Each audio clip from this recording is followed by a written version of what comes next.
My name is Manda McKay. I'm a professional artist, and I'm making these videos to give tips to help people enhance their creativity. And these tips are going to be useful no matter what level of expertise you have. Maybe you're a very experienced artist, or maybe you're just starting out with a new hobby. Either way, these tips are meant to be helpful for everybody. So for today's video, I'm going to be talking about using your art to address what's going on in the world around us. We have a very chaotic and often very negative things that we're hearing about happening in the world. And this is something that you could address in your art, whether directly or indirectly. And I'll go ahead and use my own art as an example of art that very directly addresses the problem. In my case, the patriarchy is a specific aspect of the world today that I talk about in a lot of my paintings.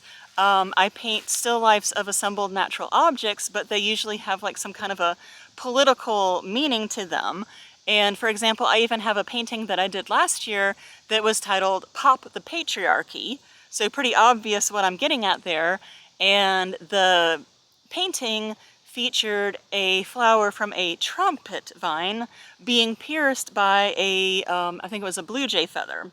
So between the visual and the title, I think that's pretty easy to figure out what I'm trying to do there.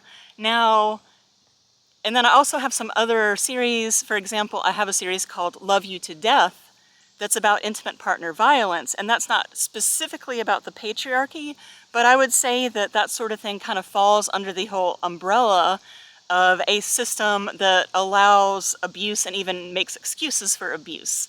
So a lot of my work is about this, and like I said, it's very obviously addressing directly the problem, or like I said, a specific part of the problem that I'm focusing on. Now, you could also, if you don't want to do that, you could basically indirectly address it by just having art that has a general air of defiance or rebellion. And I know there have been a lot of songs through history that do this, and they aren't necessarily saying what they're rebelling against, but just having, a lot of people just have this feeling of wanting to rebel and stand up to what's happening around them. And so even if this, the art, a song, for example, isn't really specific, it's something that a lot of people can probably relate to that feeling. So that's another way to go. And then a third way is to just offer escapism.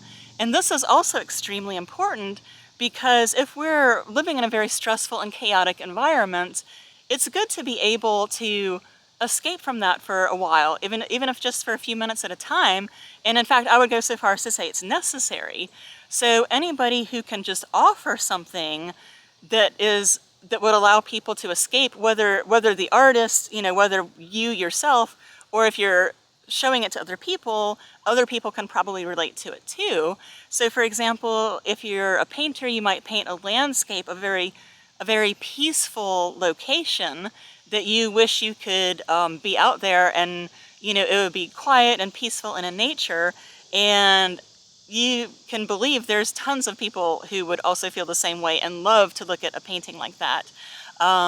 If you like to cook or bake, even just baking like a pretty tasty cake, with beautiful frosting and decorations is a form of escapism. And, definitely people would, I'm sure, love to experience that. So again, think about, have you actually done this already in your art, or is this something that you might do in the future with your art? And of course, maybe you think about this and you haven't done it and you don't want to, and you don't think this applies to your art at all.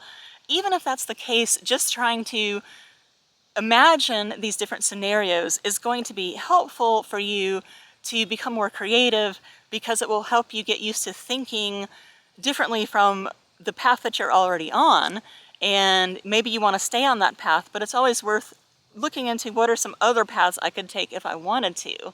And this just helps you think about different ideas and different scenarios, and that's really what it comes down to be a creative person, being able to think of these kind of things. So practice with that will help. And let me know if you've, in the comments, have you ever done this in your art? Have you actually addressed what's going on in the world? Do you want to? Let me know in the comments, and I hope you found this video useful.